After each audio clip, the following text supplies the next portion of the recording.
Muy buenas. Estamos una vez más con el que para mí es el mejor periodista especializado de ajedrez del mundo y nos referimos a Leoncho García.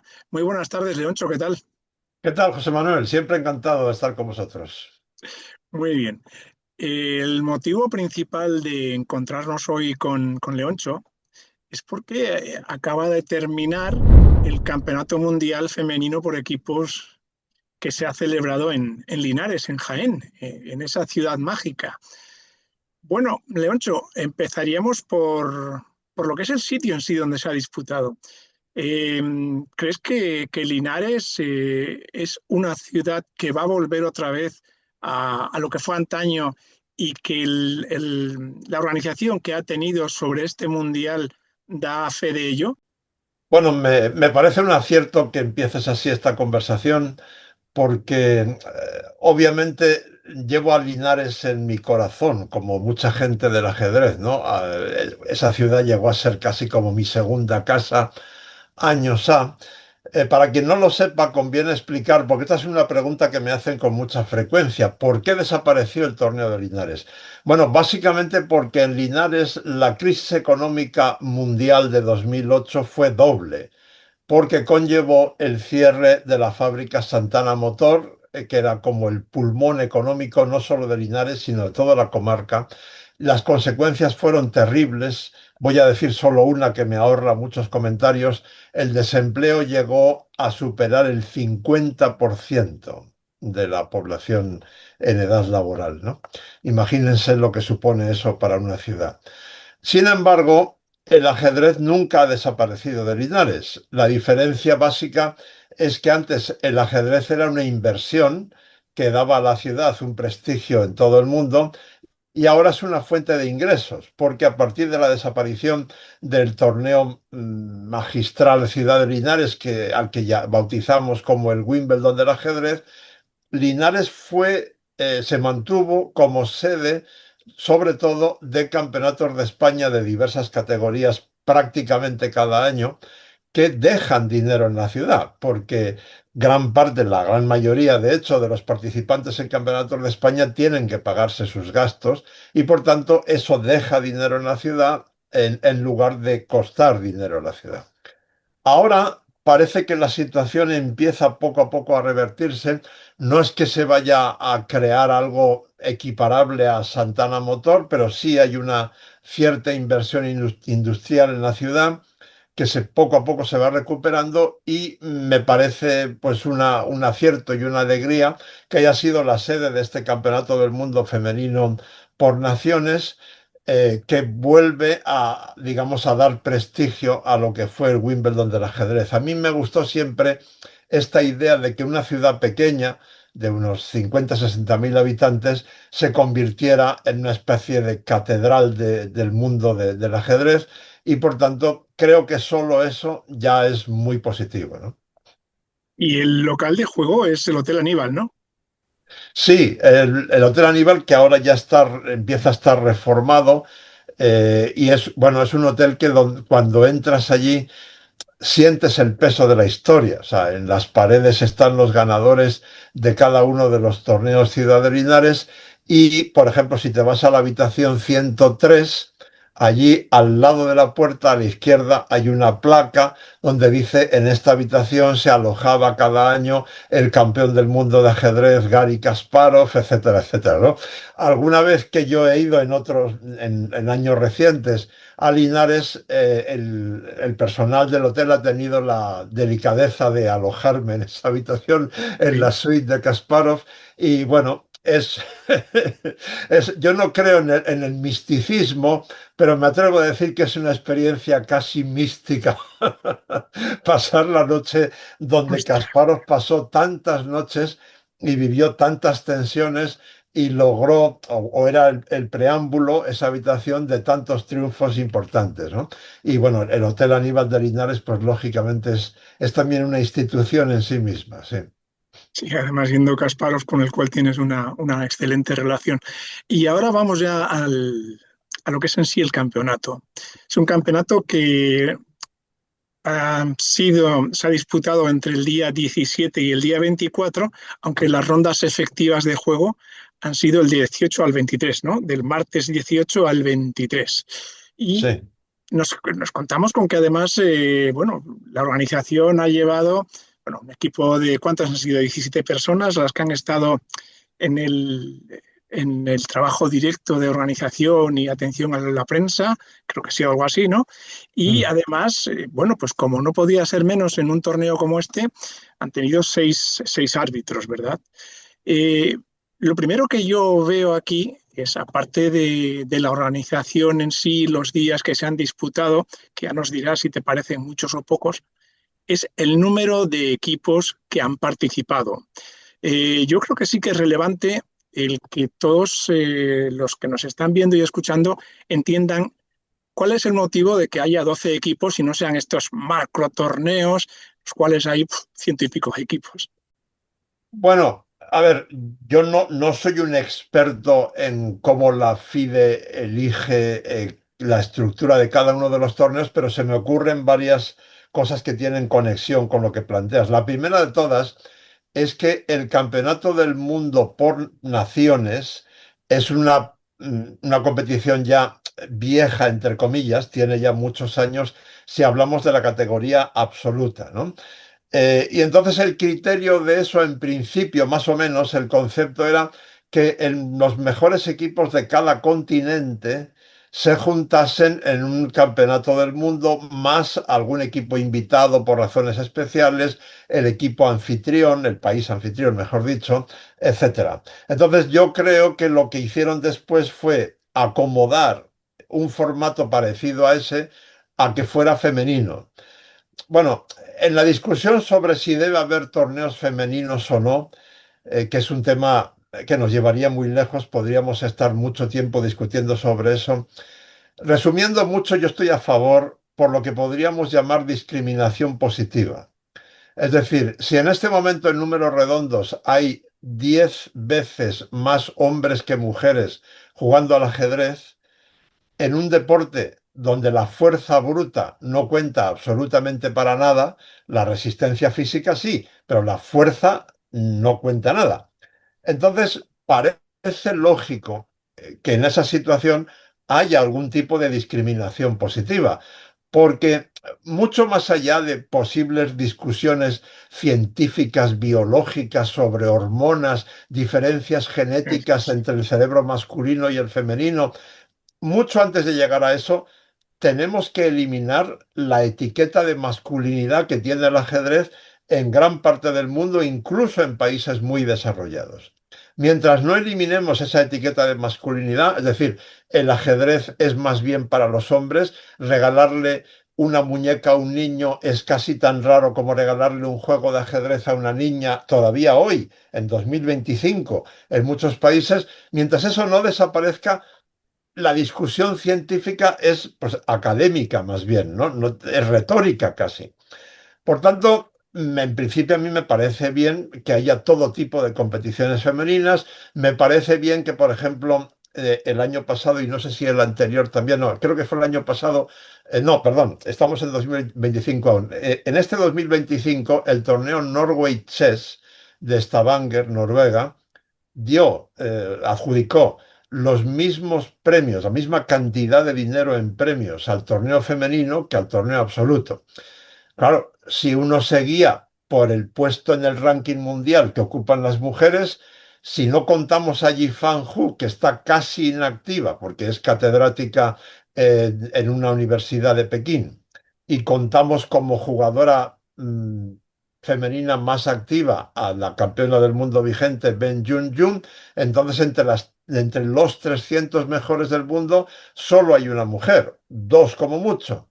En ese sentido, podemos pensar que es absurdo que cobren lo mismo que los hombres, pero si partimos de que la discriminación positiva puede ayudar a mitigar esa enorme diferencia entre ajedrecistas masculinos y femeninos, pues, insisto, puede tener sentido, A partir de ahí, por supuesto, puedes discutir la letra pequeña, si tienen que ser más equipos o menos, si los que estaban merecían estar, si había alguno que no estaba que merecía haber estado. Bien, acepto todas las discusiones, pero creo que como concepto general esto sería el correcto para mí, ¿no? Sí, además el tema de equipos femeninos aporta el que hay países y selecciones, como tú sabes mejor que yo, que si no, no tendrían ninguna visibilidad esos equipos femeninos, esas mujeres, ¿verdad? A nivel técnico, me ha llamado la atención el ritmo. El ritmo de juego, eh, ¿tú crees que va más orientado a que sea más visible en las redes sociales, tipo YouTube? Bueno, fue un experimento. Este es otro tema en el que yo no me creo en posesión de la verdad. Bueno, no me creo en posesión de la verdad prácticamente ninguno, pero desde luego en este menos todavía, porque comprendo las opiniones que pueda haber a favor o en contra, ¿no? Esto de que sean 45 minutos por partida más el incremento, corrígeme, ¿eran 30 segundos por jugada? Sí, Se consideró, o sea, es un experimento porque se considera partida lenta. Es decir, ha contado para el Elo, para el ranking, como ajedrez clásico, a pesar de que está muy lejos de los ritmos clásicos de sí, 2 horas para 40 jugadas, por ejemplo, que durante muchísimo tiempo fue el vigente, etcétera. Claro, esto nos llevaría también a una discusión muy profunda, ¿no? Que tiene muchas ramificaciones. Este asunto de que 45 más en 30, muchas sí. partidas las 20 o 25 primeras jugadas se hagan de memoria, ¿es bueno o malo para el ajedrez? Eso indica que la ciencia, o sea, la preparación casera, que sería la parte más científica del ajedrez, estaría eclipsando al arte y al deporte, ¿no? Porque si haces 25 jugadas de memoria, el margen que queda, perdón, para la creatividad, la imaginación, los apuros de tiempo, la emoción, pues cada vez es menor. En ese sentido, por ejemplo, yo aplaudo la nueva iniciativa de los organizadores del Norway Chess, que Magnus Carlsen se ha apresurado a apoyar de inmediato, de hacer lo que yo he bautizado como un triatlón del ajedrez, es decir, un circuito de torneos donde el ajedrez clásico, el rápido y el relámpago, de alguna manera van mezclados, ¿no? Todo esto, como tú apuntabas en tu pregunta, o sea, el rumbo de este timón del barco del ajedrez parece apuntar a que en la sociedad actual los espectáculos que duran 4, 5 o más horas, pues están obsoletos. Ya sé que esto es discutible, porque, por ejemplo, en YouTube seguimos viendo entrevistas en profundidad con grandes personajes que duran 2 o 3 horas. Sí. Y eso chocaría con el concepto de que cualquier vídeo que dure más de 20 segundos ya es demasiado largo, que sostienen otros, que a mí me parece es una barbaridad. Pero, en fin, supongo que podemos establecer un consenso de que en el mundo actual sí hay una tendencia a que los espectáculos o la manera de invertir el tiempo libre sean cada vez de menor duración. Y si además en ajedrez el peso de la preparación teórica es cada vez mayor, pues tiene sentido que las partidas sean más cortas y que el ritmo sea más vivo. Y bueno, eso es compatible con que se siga buscando la perfección y pueda seguir habiendo algunos torneos con ritmo clásico con 4, 5, 6 horas, como el Norway Chess o Vaikansei cada mes de enero, etcétera, ¿no? Pero a mí, en principio, no me parece mal hacer estos experimentos si tienes una buena preparación teórica y también de finales de partida, técnica de finales. Bueno, 45 minutos más 30 segundos tampoco es un asesinato del arte o de la ciencia, quiero decir. eh, Hay un cierto tiempo para pensar, ¿no?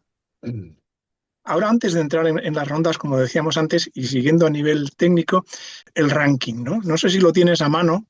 Empezamos con que el equipo más fuerte es el equipo que jugó con bandera FIDE, el equipo de Rusia, Mm.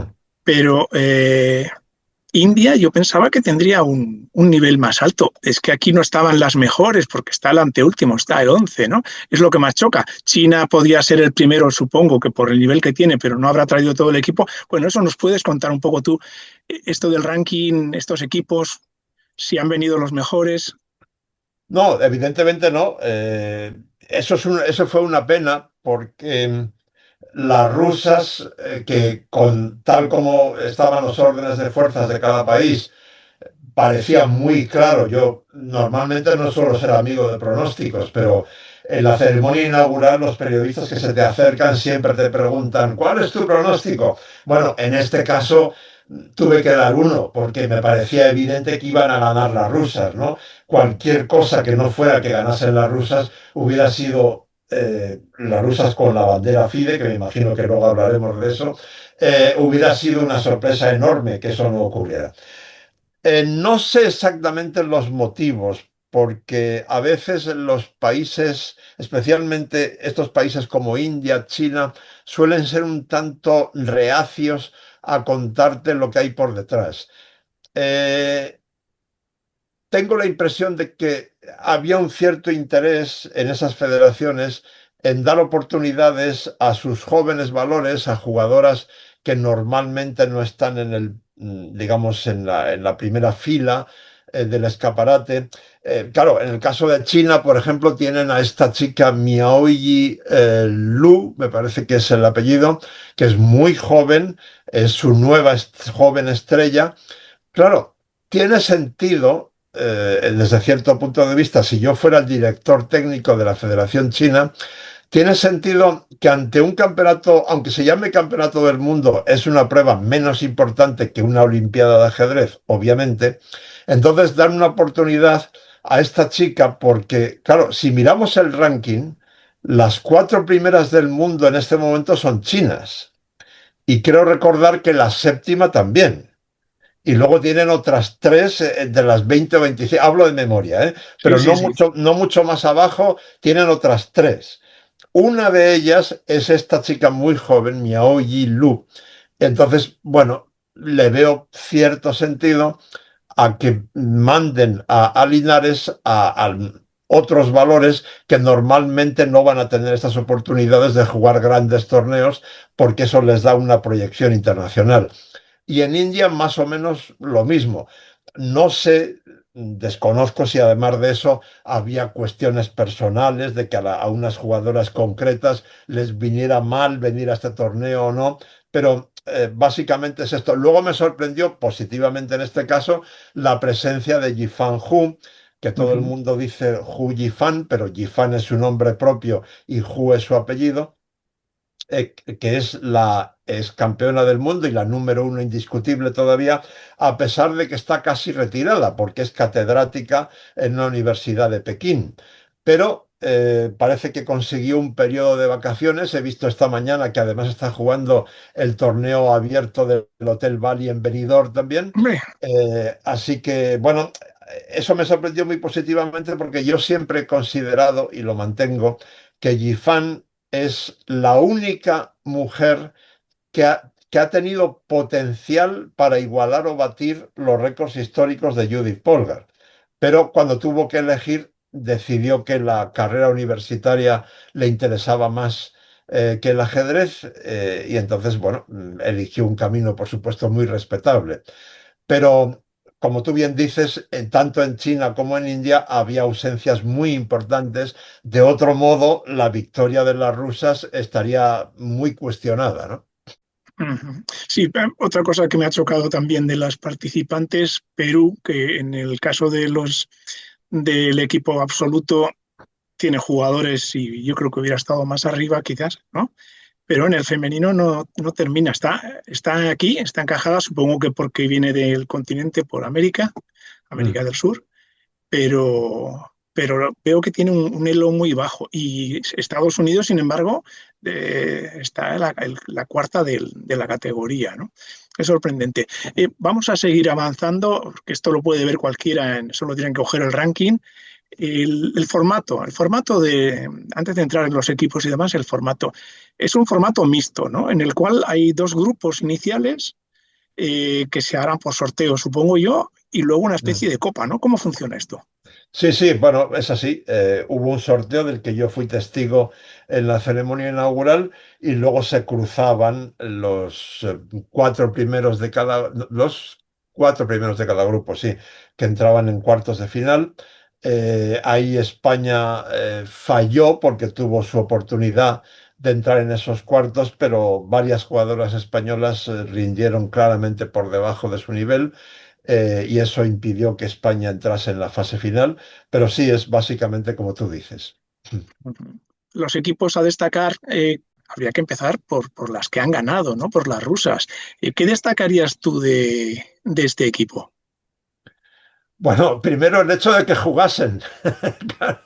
Es que, a ver, de acuerdo con las normas generales del Comité Olímpico Internacional, este tratamiento especial que dan a los deportistas rusos y bielorrusos que pueden jugar torneos con, digamos, con una bandera neutral y con un himno neutral, solo se aplica a las competiciones individuales.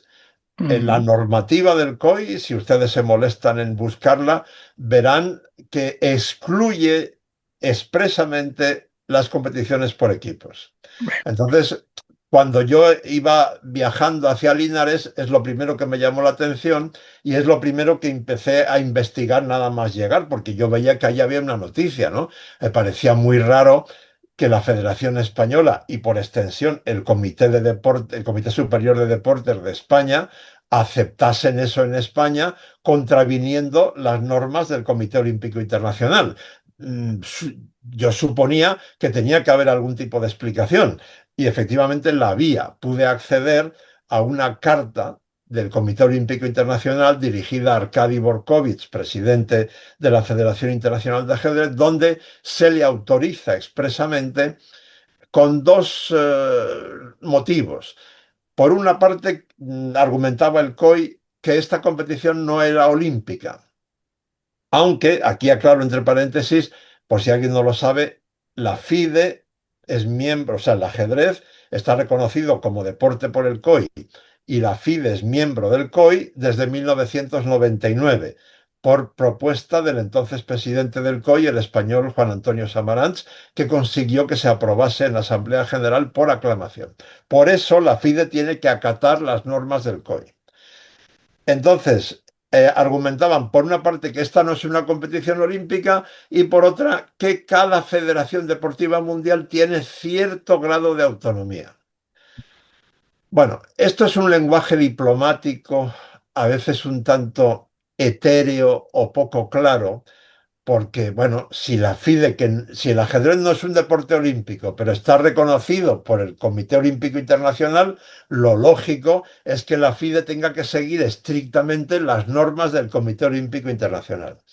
Yo no sé si detrás de esto, pero eso es una especulación mía, ¿eh? O sea, Sí, sí, que es lo que te iba a preguntar yo, sí. lo que he dicho hasta ahora son hechos, pero lo que voy a decir ahora es una especulación mía. No sé hasta qué punto el conflicto mundial que se ha creado cuando el COI no está aplicando a Israel el mismo tratamiento que ha aplicado a Rusia y Bielorrusia ha podido influir en esa especie de laxitud o de tolerancia a hacer cosas que en principio la ley o la normativa olímpica, tal como está escrita, pues no permitiría, ¿no? Ujú. Bueno, vamos a avanzar un poco y vamos a las rondas. Eh, Tú de los torneos, de los enfrentamientos y encuentros, ¿qué dos resultados destacarías? Primero, ¿de qué equipos entre equipos y a nivel individual?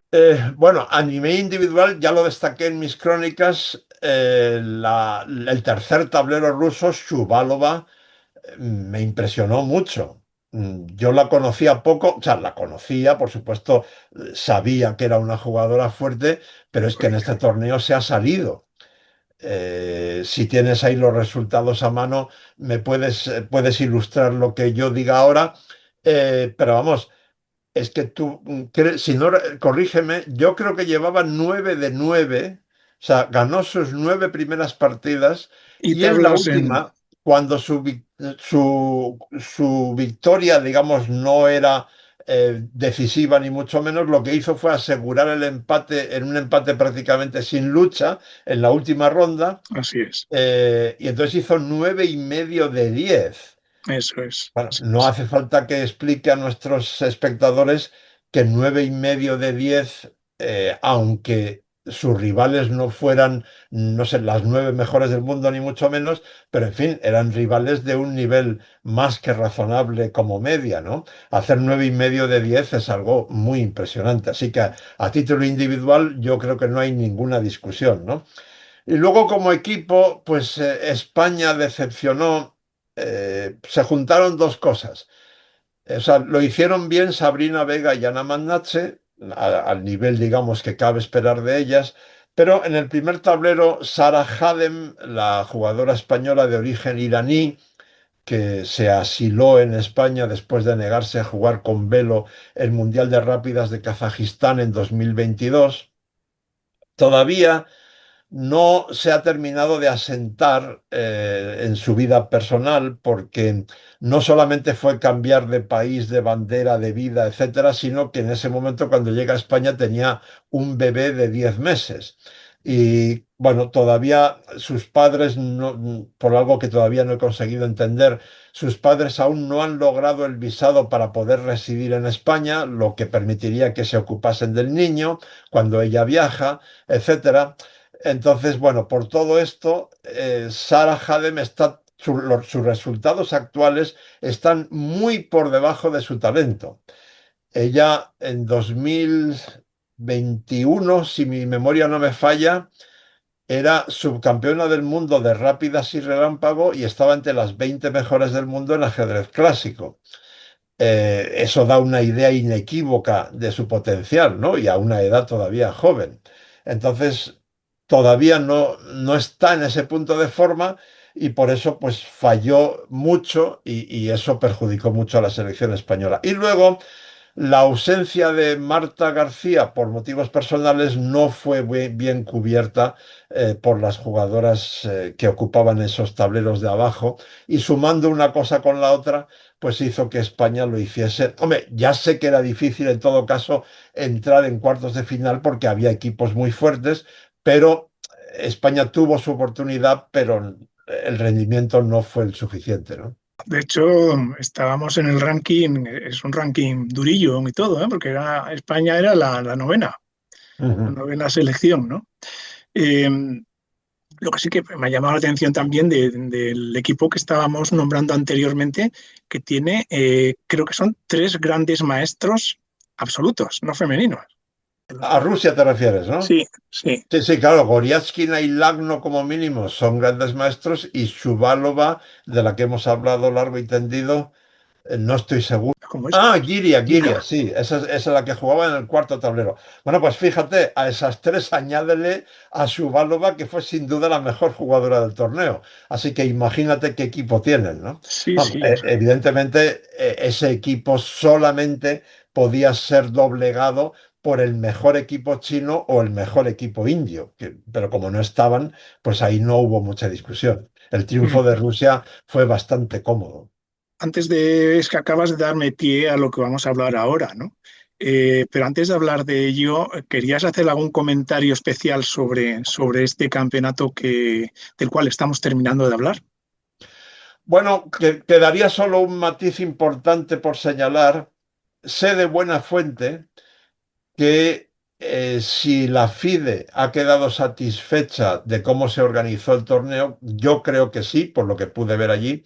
Es probable que España, y Linares en concreto, sea la sede del Mundial por Naciones absoluto en Bueno, 2026. muy bien. Porque además luego creo que 2027 es el centenario de la Federación Española de Ajedrez, y por tanto hay varios proyectos relativos a eso. y en Linares se podría jugar el próximo Mundial Absoluto por Naciones y lo que ya es seguro, porque lo anunció la alcaldesa en su discurso de inauguración, la FEDA ha concedido a Linares la sede de los próximos 4 campeonatos de España absolutos de los años 2026 a 2029.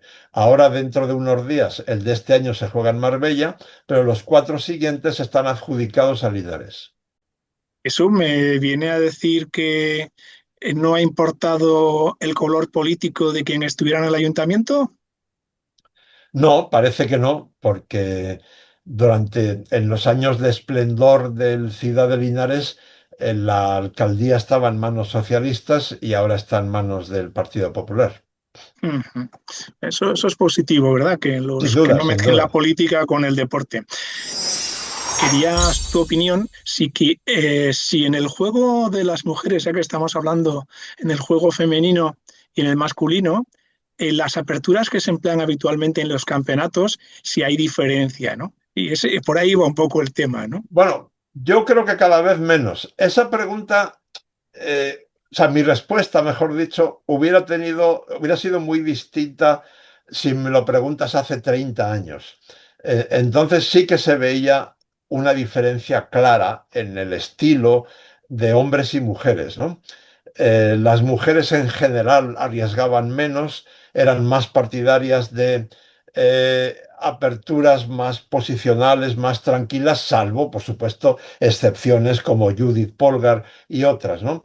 Pero eso se está minorando mucho. Es decir, hoy con la tecnología actual, el entrenamiento de los ajedrecistas en general es muchísimo más rápido que antes, se aprende mucho más en menos tiempo y afortunadamente también los entrenadores empiezan a tratar de manera más igualitaria a hombres y mujeres. Cuando digo esto, me estoy acordando de algo que Judith Polgar me dice cada vez que hablamos del asunto de hombres y mujeres en el ajedrez. Me dice, porque no se acuerda de que ya me lo ha dicho 4 o 5 veces, pero es que me parece muy significativo, ¿no? Me dice, yo he visto muchas veces que un entrenador de alto nivel, cuando tiene un niño con mucho talento, le dice, uff, tú si te esfuerzas puedes llegar a ser campeón del mundo. Pero si es una niña, le dice, tú si te esfuerzas puedes llegar a ser campeona del mundo femenina. Claro, ¿por qué hay que añadirlo de femenina? Si la niña es una niña, tiene mucho talento, pues podrá ser todo lo que, en fin, el techo es el mismo que para un niño, Eso en es, eso principio, es. ¿no? Entonces, yo creo que eso afortunadamente es una idea que empieza a calar y especialmente en el nivel alto, en la primera fila mundial, cada vez hay menos diferencias en cuanto al enfoque del ajedrez competitivo entre hombres y mujeres, ¿no? La Federación Española tiene la categoría femenina fuera de su catálogo de torneos y, sin embargo, hablando con su presidente, me comentó que él entendía que cuando era una competición internacional como esta, pues que sí que hubiera una categoría femenina, por lo que hablábamos antes, ¿no? Porque hay países que si no, sus mujeres no tendrían ninguna visibilidad ni posibilidad internacional prácticamente, ¿no? ¿Tú cómo lo ves como filosofía esto? Antes ya me has dado tu opinión, pero me gustaría profundizar un poco más. Bueno, a ver, sí, esto que acabas de apuntar es un matiz importante que conviene tener en cuenta. Por desgracia, hay bastantes países en el mundo todavía donde por cuestiones, vamos a decir, religiosas o ideológicas o por qué no decirlo, por machismo puro, no cabe la posibilidad de que las mujeres puedan jugar con hombres en el mismo Ya, torneo. Simplemente eso no se da. Entonces, claro, eh, pues en ese sentido tiene toda la lógica que existan campeonatos y torneos femeninos. Pero más allá de eso, yo insistiría en mi razonamiento de antes. O sea, cuando se plantea si debe haber torneos femeninos o no, siempre hay una opinión a favor y una en contra que se puede resumir así. Si no hay torneos femeninos, las mujeres aprenden más rápido porque solo juegan contra hombres y entonces su progreso es más rápido. Es, por ejemplo, eso lo que defiende Judith Polgar. Ahora bien, el argumento por el otro lado es ¿hasta qué punto es estimulante, o mejor dicho, hasta qué punto no puede ser disuasorio para la participación de las mujeres en el ajedrez que la campeona de España sea la 24ª del Campeonato de España absoluto? He dicho 24ª por decir un número, ¿eh? Sí, sí, sí. Sí, uno cualquiera. Bueno, tiene sentido pensar que eso no es muy estimulante, que tiene bastante más sentido que haya un campeonato de España femenino y que haya una campeona de España femenina porque ha ganado el torneo femenino, ¿no? Entonces, ¿cómo romper el balance que pudiera haber entre esos dos argumentos? Pues es ahí donde yo meto lo de la discriminación positiva. Creo que tiene más sentido que haya torneos femeninos porque seguramente eso atrae a más mujeres a jugar al ajedrez que si haces torneos mixtos donde hay 10 veces más hombres que mujeres y por tanto las mejores mujeres van a quedar en un puesto bastante relegado de la clasificación. Sí, a la hora de conseguir patrocinio supongo que es similar en la problemática, ¿no? Si eres campeona de, vas a conseguir un mayor patrocinador, más ayudas, que si eres, como tú bien dices, la veintitantas de un campeonato, ¿no? En este tema, el de las mujeres, que tú y yo estamos trabajando tanto y estamos con ello, ¿no? Me lleva a pensar que el esfuerzo que debería de hacerse debería de ir quizás acompañado de un apoyo, que nadie me entienda mal, psicológico, un apoyo a la hora de el enfoque que se le dé cuando se está trabajando con mujeres a partir, ya estamos hablando no sé si me estoy metiendo en un berenjenal, ¿eh? Sí, pero bueno, a partir de 15, 16 años, por los estudios que ha habido en alguna universidad italiana, en el cual cuando jugaban las mujeres contra hombres en competiciones en Internet, solían tener mejor resultados si no sabían que eran hombres que cuando luego lo sabían. Sí, a ver, voy a aplicar mucho mi capacidad de síntesis porque yo tengo una conferencia en la que solo hablo de esto durante Hombre, casi una hora. Pero aplicando mucho la capacidad de síntesis con respecto a la argumentación que he hecho antes de la etiqueta de masculinidad. ¿Cómo quitamos la etiqueta de masculinidad o cómo la disminuimos? Yo suelo proponer al menos dos medidas, quizá tres. Primera, el ajedrez como herramienta educativa debe ser incluido masivamente en la etapa infantil, niños y niñas de 3 a 6 años. ujú, ¿Por qué? En primer lugar, está justificado plenamente desde el punto de vista pedagógico, porque entre las maestras, y lo digo en femenino porque casi siempre son mujeres en esa etapa sí, educativa, que han empleado el ajedrez como herramienta educativa con niños y niñas de 3 a 6 años, el índice de satisfacción es superior al 90%.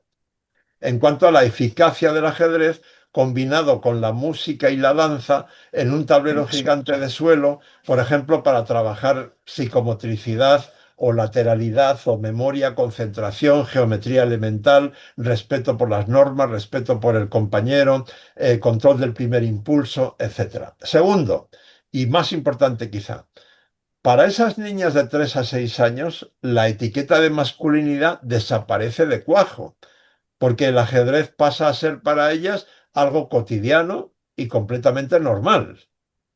Entonces, eso sería un primer paso importante. Segundo, creo que al diseñar los clubes de ajedrez, y no me refiero solo al diseño del mobiliario, sino al diseño de sus actividades, la organización interna del club, etcétera, eso sería mejor que lo hicieran mujeres. Y a poder ser que en la junta directiva del club haya cuantas más mujeres mejor. Y tercero, siempre que se pueda, estoy a favor de lo que ha empezado a hacer el Norway Chess, que es equiparar los premios en metálico de torneos abiertos o masculinos, como le queramos llamar, y femeninos, ¿no? Sí, bueno, lo último que acabas de apuntar, normalmente lo podrán hacer solamente los torneos muy grandes. Los Sí, es verdad. torneos con presupuestos pequeños, si tienen que dividir el presupuesto que tienen en partes iguales, hacen que al absoluto, al que es de hombres y mujeres, pues vengan menos de los grandes jugadores y se vayan a otro torneo que les haga una mayor oferta económica, ¿verdad? No, sí, sí, yo por eso he dicho siempre que se pueda, o sea, tienes toda la razón. Recuerdo el caso intermedio del Abierto de Gibraltar, que se Sí, convirtió hasta la pandemia, fue el abierto más importante del mundo. Allí los premios no eran equiparables, pero se estimulaba muchísimo la participación de jugadoras brillantes, de las mejores del mundo, y había, digamos, muchos estímulos económicos y de buenas condiciones de juego para que acudiesen. si quieres enviar algún mensaje a alguien y si no, pues muchísimas gracias, Leoncho, y nos vemos en cualquier ocasión y si es en persona, mejor. No, bueno, quizás recalcar la idea que ya te he dicho, de que este es un momento muy oportuno para que el ajedrez crezca, porque el mundo necesita más que nunca de que los niños desarrollen su capacidad de pensar. En este mundo estamos Sí. viendo cantidad de barbaridades que se deben en gran parte a que hay cada día más gente que piensa menos. Y por tanto ahí el ajedrez no solamente es apasionante como un juego, que obviamente lo es, sino que puede aportar un bien social verdaderamente muy grande en diversas ramas. Así que quitémonos, si todavía nos queda ese complejo de inferioridad, de que somos una actividad minoritaria, etcétera, porque el ajedrez es más útil que nunca y todo ajedrecista debería propagar esa idea lo más posible. Muy bien, Leoncho, muchísimas gracias por tu tiempo, por tu sabiduría. Hasta la próxima. Un abrazo, José Manuel.